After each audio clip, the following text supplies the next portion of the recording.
That was a real surprise. Actually, Erica Mendez said the same thing with her character, Deanne. There you go. Yeah, exactly. Yeah, it's a real surprise for us all. All right, guys. Thank you for your time. Not a problem. Cheers. It's what everyone wanted to see. Arnold Schwarzenegger having a baby. I was more traumatized by Danny DeVito being involved in that. Margaret. Yeah. Margaret. Yeah. Took over for her. Sometimes they'll bring me things that from like older games. I'm like, not me. I don't know. That is weird. It is hard. With the Sabbath thing, we're doing it at the same time. It's just so weird. It's really awkward. Yeah, I don't like it. Don't like it at all. Yeah, it's nuts. Are you on that? No. No, good. Get to have dad conversation with Chris Rager though. With Chris Rager? Yeah. Who's that? Oh, Satan. Mr. Hercule. For Texas. Yeah. Yeah, gotcha. Yeah, I have. Who's Mr. Satan here? McConaughey is Mr. Satan over here. Yeah, but again, it's like we're not really these characters. No. He embraces it though. I'm giving him credit. A couple more minutes for Matt and I, and then we have a panel we gotta get to. Oh yeah. We have time for one more question, I think. Time for one more question? Is there anything you guys could say like the industry's missing as far as what they're providing for voice actors or opportunities? Definitely. Yeah, especially in video games, it's so hard. I mean, it's part of why there's a strike right now. It's transparency. It's very hard for us to be able to do our job and be able to market ourselves if we don't know what we're actually what we're recording on. Yeah, and we can do such a better job if we do know this stuff, if we have art that we can look at. I'm sorry. I follow you halfway, but okay, you said there's a strike on right now. I'm not aware of it. Is it an writer strike or is there There's a voice actor strike against certain publishing companies in the video game side. You say, of things. As far as seeing what you... So when we generally get an audition, a lot of times it comes in under a code name. You know, Project Lazarus, Project something else, Project XYZ. Confidentiality reasons. Yeah. They try and claim confidentiality reasons. A lot of it is because they don't want our agents to be able to negotiate in favor for us. If they send us through an audition for Project Lazarus, there's no way to know. Is this something we've worked on before? And then you walk in. Is this the next Halo game? Is this is this Mass franchise? Effect? Is this, what is this? It happened to me on Star Wars Battlefront. It came in under a code name. I happened to be the first actor from our agency to go in to record on this game. I walked in through the door and I was a stormtrooper on Star Wars. I got a base pay for that because they didn't want me to know that this was Star Wars, because then if we would have known, we probably would have negotiated for a higher rate because Star Wars. Yeah, right. So that's part of it, and you know, and it comes with like the aforementioned problems that Ray said. We don't know our characters. Once we can we're do a in better the booth, job. yeah. Because the audition, I can understand if it's a code, they don't want to give everything out because this is to thousands of people. Yes. But once you're in it and it's your character, not being able to know things like what they look like or what the game is, it doesn't. It's not the best working environment for us. So yeah, that's something I think would. It's always been like that. It's gotten better worse as the years gone on. Yeah, what, really? It's gotten worse? It's gotten worse in a lot. Well, from my experience at least. Oh, okay. And codenaming games and stuff, yeah. Yes, that's true. I guess you're right. I was thinking about like in the 90s or whatever. Oh yeah, well no. Well, yeah, it's certainly gotten better from then. From that standpoint, yeah. Yes. Other things are concerned, and because a lot of video games, comparatively, have a lot of very vocally stressful work. Oh, right. Every game that you play and you have characters that you have to kill, defeat, destroy, bosses. We have hundreds upon hundreds of different ways that many of our characters have to die or feel pain or yell or shout to each other. And whether it be military games, role-playing games, we have sessions that are just yelling nonstop. I've had a number of franchises. One we just finished recording after a year of recording, where almost every session was probably 60 to 70% all shouted. Because that's just the nature of how the combat works in this game. And when you have 4 hours of constantly reading with maybe little 5-minute breaks and it's all at that volume, you can and largely will do damage to your vocal cords. And as performers, there's this expectation of, well, if I complain about this, and in some cases, they'll just not cast you in future stuff because you were being a pansy about it. But like, no, it is a very dangerous, difficult thing. So being receptive to reducing the hours in sessions that are vocally stressful, being respectful of actors who are trying their best, but also have to be aware of their own health and being able to limit that session so that they don't end up permanently damaging themselves and having to undergo surgery or lose entire ranges in their vocal range, which has happened to a number of people. Generally, the longer you work, you'll start losing your upper register. Yeah. But yeah, it's very similar to, like, it's unfortunate that it gets looked at differently than the way that athletes want health and safety measures for their jobs. It's a very similar thing. Like, we are doing literal vocal damage and stress to ourselves. So, I mean, personally, we feel like it's not a lot to ask to want a little bit of safety up front. Or be able to know when one is coming up, because we never get scripts we have no idea what we're going in for, and you go at 9 in the morning screaming, and then you have to do a commercial right after that, and suddenly you can't work anymore. At least being able to say, okay, this we can do at the end of the day or end of the week. Yeah. So yeah, that's a good question. There's a lot of things to fix. We're trying to fix it. But it's great, and we love our jobs. That's the thing. Yeah. If it's a quick one, what time is it? Oh. It is 2 minutes to. No, we gotta go, baby. So we gotta go. Well, if you want to stay, if you have to answer. I'll answer it. That's off the record. Enjoy your panel, guys. Thanks, buddy. Ryan. You got this. Thank you, guys. Take the center chair. Thank you. Oh yeah, of course. Bye, have fun. There we go. Can we get a goodbye noon? Thanks. Goodbye, dude. See you guys a little bit. Thank you, guys. Now we're just watching you. But yeah, like following up with what they answered. So would you say that that would be one of the challenges that you faced during the production of Final Fantasy 15? 15 was great.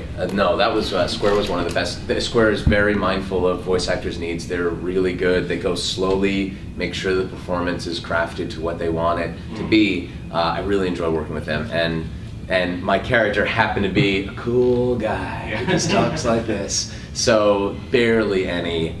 There were a couple of chapters of dialogue where it was yelled, but it was not bad. That was a really nice one to work on. Okay. These are mostly a lot of the. I guess the Western games, the shooters are the ones that you're really yelling for a very long time. I did Call of Duty, and that was pretty. It's crazy. You go a lot of screaming really fast without a break. Okay. Please. Has voice acting changed the way that you appreciate animation or video games or things like that? Can you I don't know if it's nitpick things a little bit different?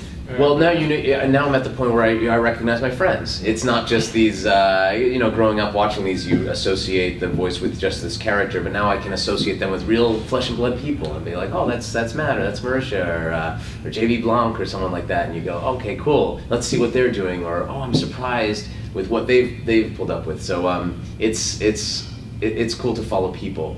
That's really what's changed with me. I still love games and anime just as much as I always did. Yeah, please. So outside of voice acting, what inspired you, Max Billman, and Robbie Damon to come up with the Lava Stream?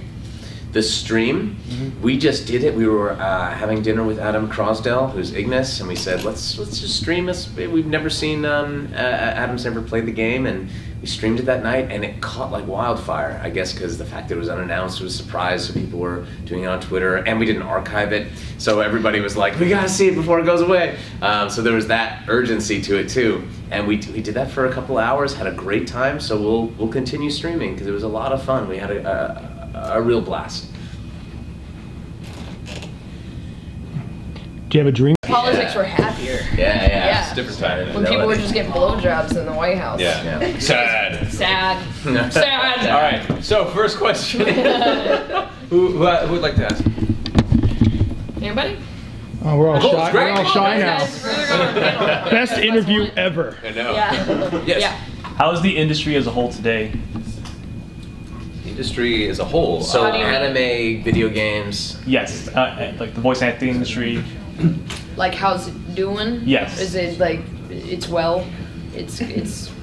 put its kids in college? It's doing good. The therapy's been well. Yeah, it's been the divorce, just moving on from that.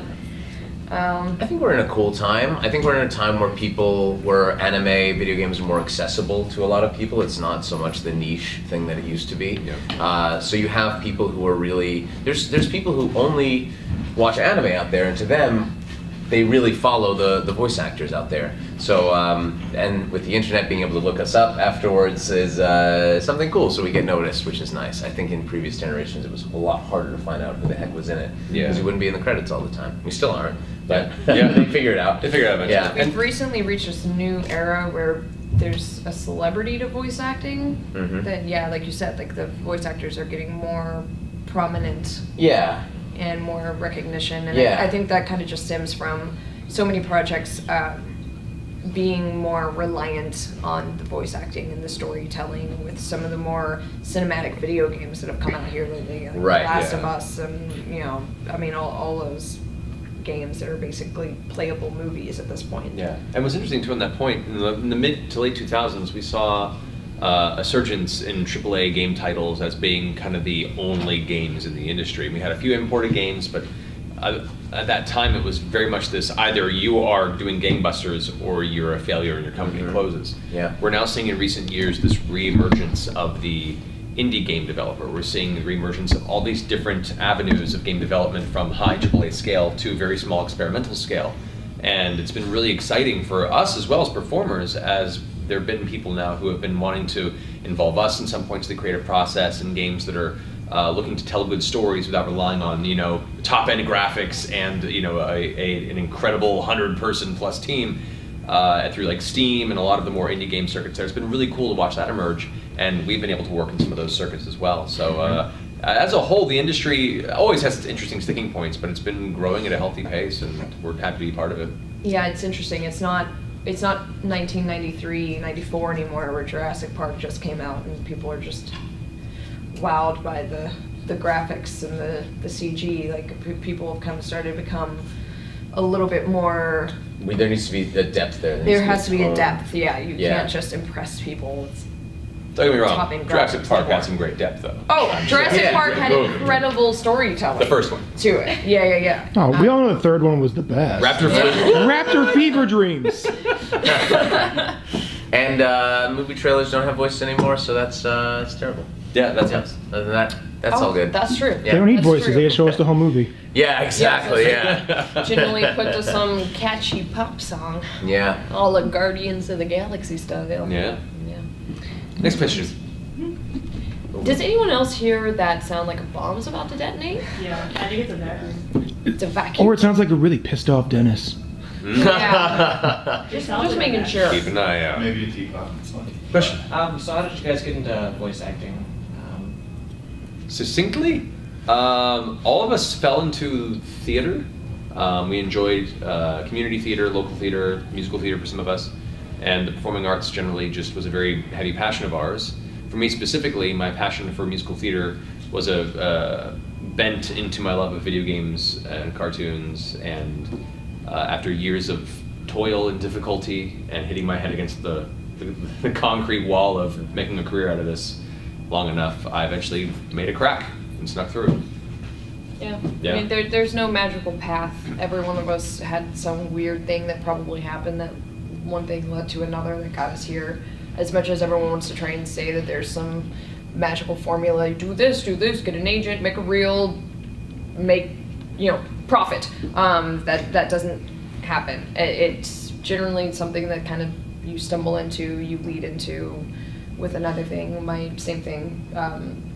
Theater and improv met being a press ganger in the video game world, and the two kind of ended up colliding over time. So I didn't know that. That's cool. Yeah. I heard Matt's story too. We did that panel together, and I learned a lot that I didn't know about you.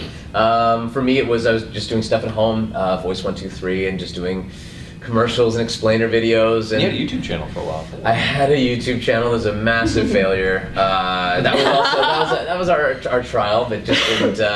They didn't have browse anymore. You couldn't browse on YouTube. You had to have a link. So we couldn't crack that Reddit puzzle yet. Yeah. It was tough. So when getting on the front page of Reddit was like a big deal. Yeah. You could launch things. Yeah, exactly. So I did Voice 123 for like 5 years, and I did 150 audiobooks, and I just did everything all by myself.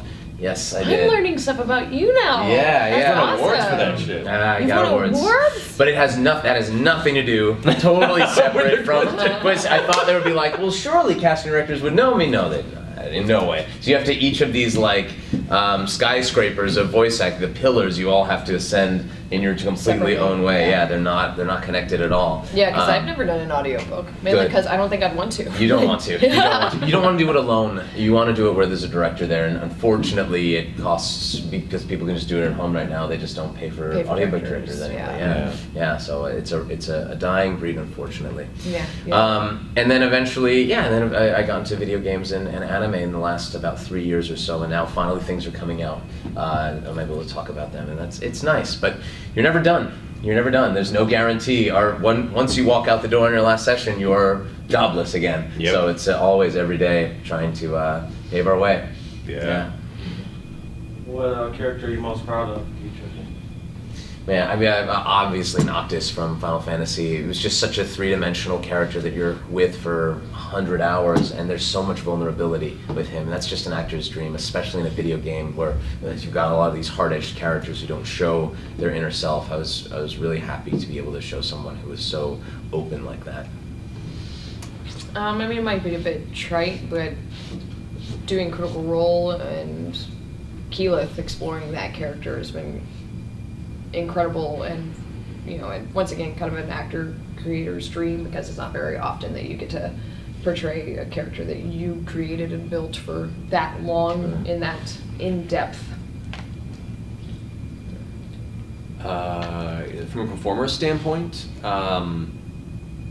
certain characters you get to explore nuances deeper than others. Not all genres are very nuanced in their approach of how they present a character, and you kind of have like a couple of notes, and that's where you land. Kutsuga Emiya in Fate Zero had a lot of depth and interesting layers that we got to explore through the process. I really enjoyed that. As far as being part of something, McCree and Overwatch, just being part of that phenomenon engine of that game is a huge blessing, and I'm excited to see where it goes. And I'll just keep being asked what time it is for the rest of my life. You will not escape it. Were all you guys fans of anime before you started doing anime? Yes. Absolutely, yeah. I don't think there's anyone who isn't who works in anime, right? There's probably a handful. A handful. With video games, you have a lot of people who don't know video games who work in video games. But I think in anime, everyone pretty much loves it. Yeah. Yeah. Yeah, Absolutely. I think that the people who might not be as familiar is like the old guard. Right, just like kind of Wendy stumbled Lee into or, it like through Michael acting. McConaughey's, those guys, Yeah. We're just like, no, I'm an actor first. Yeah, I'm exactly. an actor. Yeah. They're all And they still Captain pronounce the Japanese names wrong. You're like, Yeah. you guys have had decades to learn this. No, that's not. But they're a lot of fun. Yeah. Yeah, Please. definitely. Or wait, you haven't asked one Oh, yet. Yeah. okay. It's related to what you guys are talking about with your characters. As a voice actor, do you prefer to have a blank slate, new introduced character? Or how do you feel about getting a character who's been voiced by another person and now you're cast as that voice?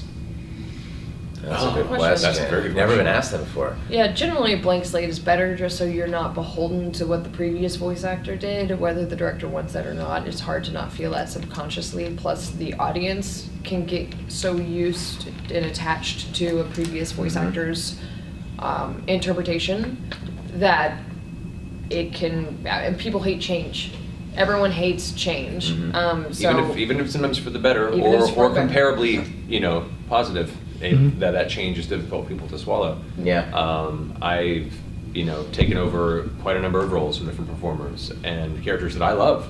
Leon Kennedy from Resident Evil. Stepping into those shoes was a huge responsibility, and I can only bring my own personal experience and respect for it and the previous performances in there. I've taken over a number of roles for Troy Baker, and I live with those comparisons throughout my entire career. And so, while I enjoy the honor of being able to take what somebody else has established and add my own flavor to it, it does come with its own tension and its own worry for these reasons that you guys mentioned before. So for me personally, I think being able to create something wholly from the beginning, to where you are establishing and building it from the void, is a little a little more fulfilling in the sense that you feel it belongs to you completely, as opposed to you and many other people. Although that has its own honor, but yeah, prefer that. I prefer taking other people's jobs. It's just great. Just that little bit of, hey, guess what? Yeah, definitely. No, it's always uncomfortable. I will go on the record, this Dragon Ball Super thing, people are giving me Piccolo things to sign, and I'm like, I'm not him. That is Chris Sabat. It's not me. So sometimes it can be really hard to. It leads to just awkward situations like that. Yeah. I had the same thing because I took over for the voice actor for Margaret in Persona. Yeah. And we did like some re-recording on like some of the old stuff because they didn't like the direction she was in. She also like moved away and had a baby and started a family. So she like went away, disappeared. So Troy, he went and had he made a baby. Yeah, he had a baby. Yeah. He himself had a baby. No. Like Junior. Just like Junior.